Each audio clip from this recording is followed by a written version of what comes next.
Hello and welcome back to Heal Align Thrive. I'm your host, Paige, and then this week we're going to be talking about the nervous system first, why wholeness comes before the hustle. And this week we're going to be talking about burnout and sharing my personal story on burnout. We're going to be talking about fight, flight, or freeze and how that can create and morph our decisions. And we're also going to be talking about sobriety because I just reached one of my milestones, and I think that it really plays in to at least my story, and I feel like it could play into others as well. So, to start, I just wanted to talk about burnout and how it is so prevalent in our culture today. I mean, hell, we have lights going off everywhere. You have internet straight in your home. Our jobs are available to be in our homes from now. And that's kind of crazy. I mean, awesome because like we live in this fast-paced society. It is so draining to have to go to work, go to the store, go to the gym, go with friends, and go, go, go, go, go. Like, that is exhausting. And I'm just very, very thankful and lucky that I have the opportunity to work from home because I don't know how you guys do it out there. It is crazy. It's literally wild. And just creating this burnout culture in the digital age because like our nervous systems were never meant to operate at this pace. I mean, if you think about in history and you look at how we used to live, like we'd be out by sundown, waking up with the sunrise, living in harmony with nature, and we just don't really do that anymore. Most of us sleep when we can get sleep. Most of us um are working 2, 3, maybe 4 jobs nowadays just to make ends meet and getting the bills paid, whereas like we would usually just live off the land. And I know there's plus and minuses to all of these different ways of living, but I just want to congratulate everyone for making it, for showing up, for doing the work, for showing up for your dreams. And even if you're not there yet, just being here, like, way to go. You're awesome, by the way. But in my own personal experience with burnout, it really started in college and then moving out of college straight into the workforce. Because whenever I was in college, I was a little party girl, CU Boulder graduate years, go Buffs. If you know, you know. Um, but yeah, I at one point was working 3 jobs going to school. I was always taking 15 to 18 credits, trying to have a social life, trying to make ends meet. And just overall, that was a lot. I really had no money. I slept when I could, and I was always pushing the limits, doing things last minute because when else was I gonna do anything?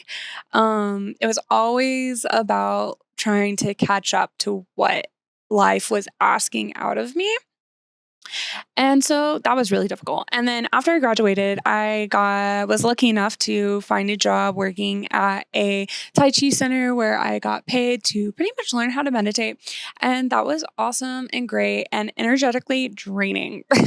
I'm going to say because there are some weeks that I would be working like 25 hours a week, and then some weeks I was working 40, some were going like 48, 50-hour weeks, and it was all, and like sometimes I wouldn't work one week and trying to fill in the blanks. And overall, that was a lot because even though I was getting to learn these practices and learn Qigong and Tai Chi, if you do energetic practices, you know that that takes a lot out of you, and having that room for recovery and taking time and space. And also, this was my job. So I didn't really have the time and space to take a break. Like, I was always on the hustle because I'm a little hustler. I like to make my money. I like to survive, if I can say that. And post college, after going through all that and then 2 years of work, I really had to put a pause. And so I upped and moved to Oklahoma and sat on a lake for like a year and a half, did some traveling in between, and really just let my nervous system like come back and practicing yoga, having slow mornings, allowing myself to take a breather and a break from what the hustle of life was. Because especially living in Colorado, I don't know about you, but I know that Colorado, for me, has a very, very busy beat energy. Everybody's so lively. Everybody's very active. Everyone's super going. I have I have my own hypothesis about why that happens, about being at a higher elevation, just the energy grid and where Colorado lies, and also how your body independently interacts with your environments. We can look into astrocartography, your physical body. Like I'm a very slimmer body, so I have to eat a lot just to catch up. And at a lower oxygen level, you actually have more stress being introduced into the body. So, with all that said, Colorado can be kind of hard for me, and it definitely pushes me into that hustler mindset. And I think that just living around bigger populations of people and having the expectation to do all of these things, like, it can be a lot. Um, but yeah, so I took a break from Colorado for a little bit and moved away and allowed my nervous system to really just sit in the slowness and the stillness of Oklahoma, just living by a lake, not having many things to do, nowhere to go, and just sitting in that because and I can tell you it was everything my nervous system needed. Because when we don't take time to really allow our nervous system to slow down, I know I saw this really cool quote. I have no idea who said it, saw it online, but it was, I think it was somebody's therapist told them this, but it was, if you're always operating at your best, it's not your best because that's your new normal. And when we think about it, it's like, oh, like if we're always on the go, if we're always doing these things and we're always doing our best and we're always trying and we're always giving 100%, like that's not normal. And in Tai Chi, there's a philosophy that you only go to about 70% of what you can do. That's in practicing, that's in breathing, that's in movement, that's in all forms of Tai Chi and Qigong. And I think that's a really, really great way to live by because when you think about it, like 70%, it's really good. Like 50%, like you're getting there. But 70% is a really great number to go for because if we're always giving 100%, if we're always giving 110, then where do we have the space for ourselves? Where do we have the space to really explore, to live, to grow, to slow down, to take it easy? And so, from moving from burnout to those regulated states, it's really about motivating yourself to take things a little bit slower, knowing that you're going to get to that end goal no matter what. Because if your sights are set on something, you're going to get there. But maybe you need to take the turtle way instead of the hare. Maybe you need to take a different approach before you burn out and you crash out and then you can't anymore because that's never a good place to be. And then it takes you even more time because then you have to recover for longer. And that was what I experienced in my own time because after pushing myself for 4 years in college and then working for 2 years, working at these high energy states and always go, go, go, what's next? What's next? What's next? It took me a year and a half ish before I could really get back into the swing of things, before I could really just be part of community and wholeness and really just like hold space for other people. And as a yoga teacher, that's something that is really required because if we don't hold space for ourselves, if we're not allowing other people to hold space for us, then we can't truly be there in our whole, in our self, in our essence for others. And that is what is required in community because if we're not showing up as our true authentic selves and we're showing up drained and we're showing up exhausted, then we're not truly ourselves because then we get into that dysregulation. We get into states where we're more prone to fight, flight, freeze. We're more prone to having um the hangry states. I have a great example of this as being in a hangry state because like I I don't know about you. I'm definitely one of those hangry people that once I get a little bit hungry, like, ooh, like say the wrong thing to me and I'm not the nicest person. I just kind of take things the wrong way. I might snap, I might say something, and it's overall not a great place to be. And it's not entirely my fault. Like, yes, I need to show up and I need to feed myself maybe a little bit better. But at the same time, that's not who I truly am. It's a part of me, but it's not who I truly am. So that's just a nice little example of that.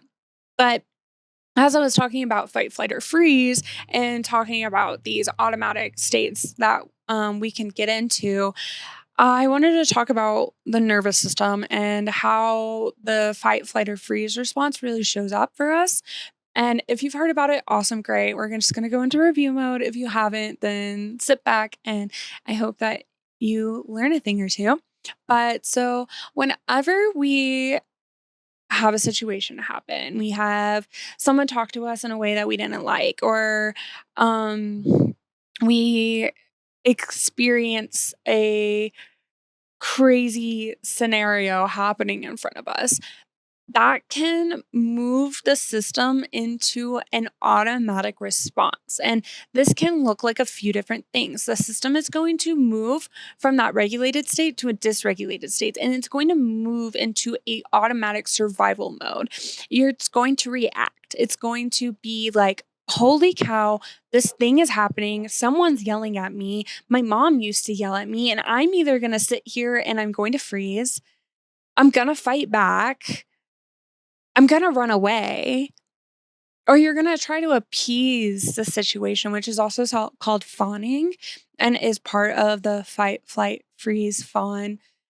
And then you also have like the flow segment, um, which is where our regulated state comes into. But so let's just break it down a little bit. So if we talk about fight, like we're gonna be fighty, we're gonna snap back, we're gonna defend ourselves, we're gonna be like, oh, like, da, da, da, da, da. Like, if I'm hungry and my partner comes at me like, oh, like, did you happen to pick up this? And I'm like, no, I didn't pick up that. Why would you? Blah, blah, blah, blah, blah. And then, like, was it really like them asking if I went and got this thing, if I remember to pick up this thing? Or is it me having a reaction to my nervous system being out of whack? And there's nothing right or wrong with your nervous system being out of whack, but it's something to recognize. It's something to understand and like understand where your brain goes in certain states when you're feeling a certain way, when you're hungry, when you're feeling pushed into burnout, when you're feeling dysregulated, because what we really want to do is allow ourselves to stay into the balance and to try to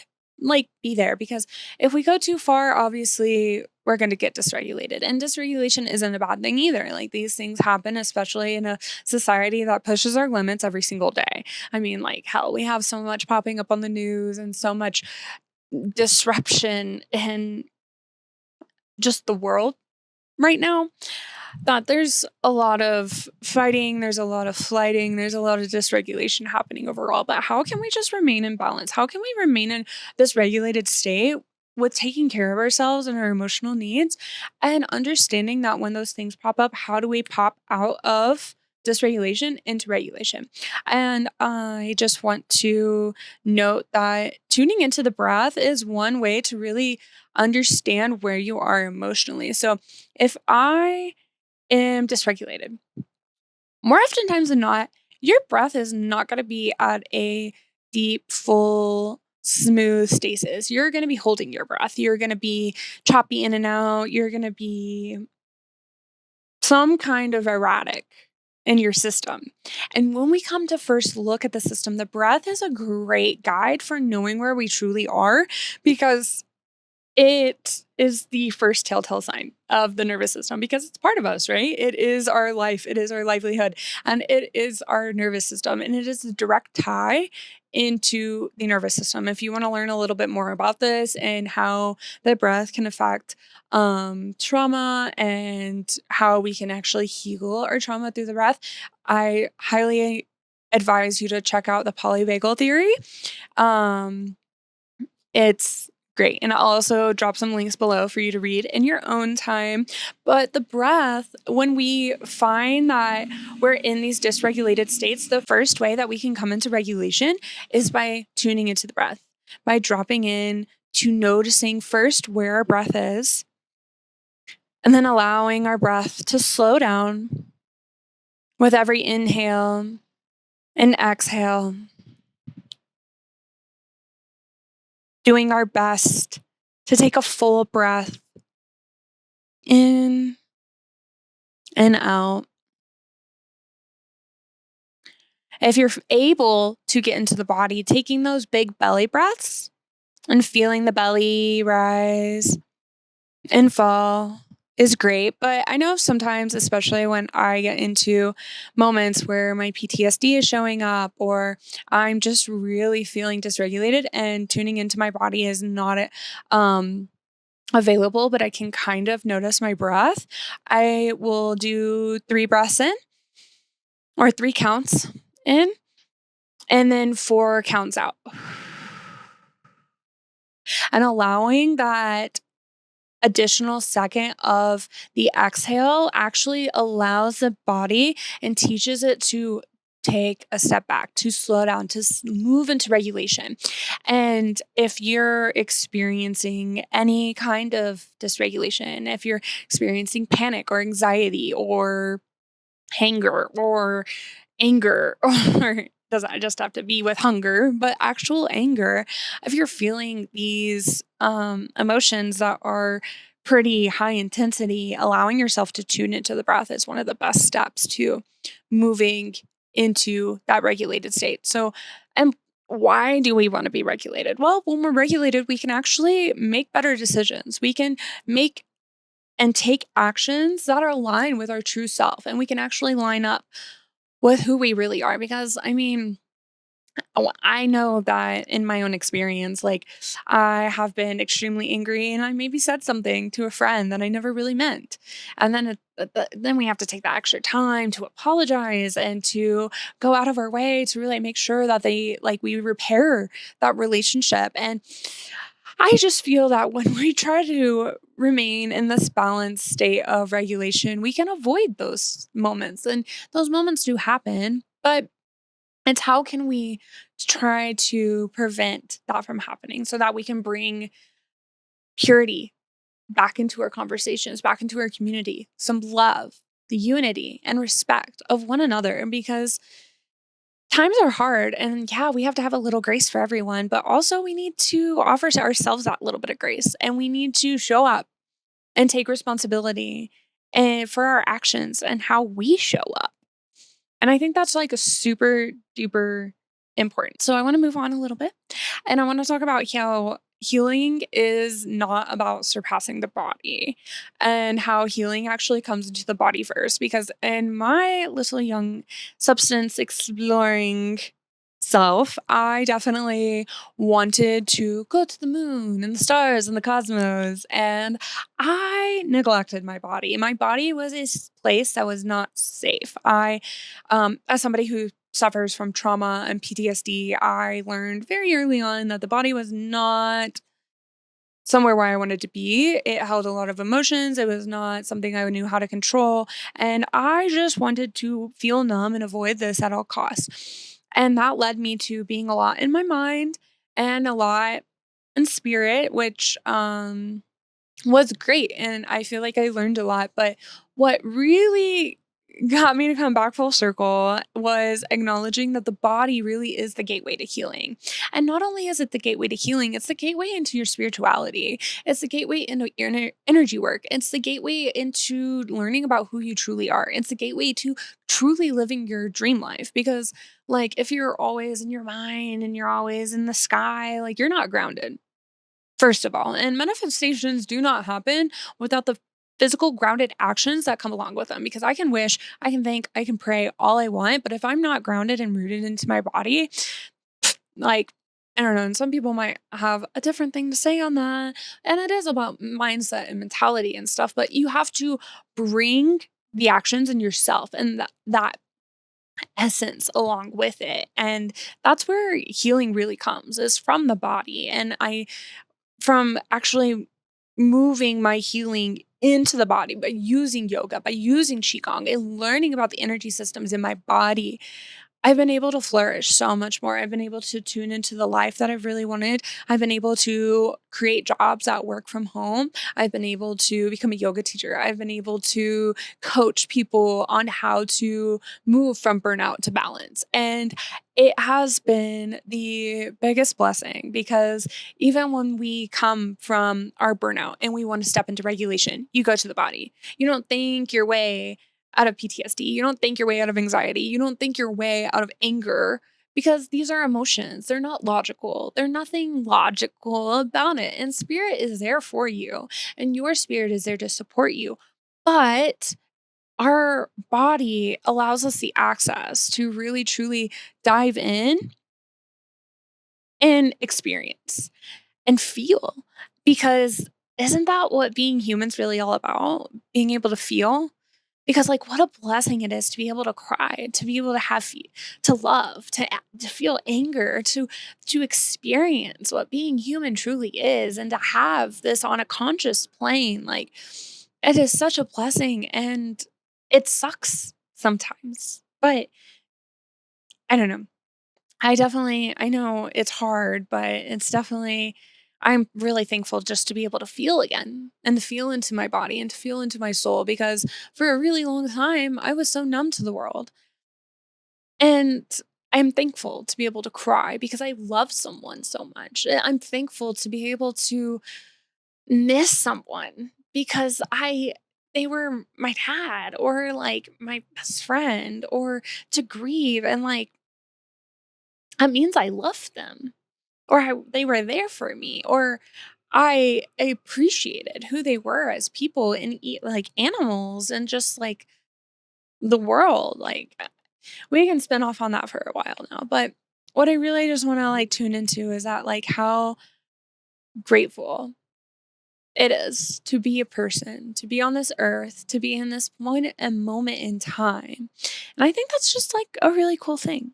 I think that's really all I've got for you guys today. I think we covered quite a lot of subjects and went through quite a few things. And if there's something in here that you resonated with, please drop a comment below. I would love to hear from you. If you're like, hell yeah, I resonated with that, or hell no, Paige, you are completely wrong on that. Let me know. I love the feedback, whether it's positive or negative, or whatever it is you think it is. Let's talk about it. Let's chat. And if there's a subject or something that you want to talk about, drop it into the comments. So I will tune in and see you next time. Bye.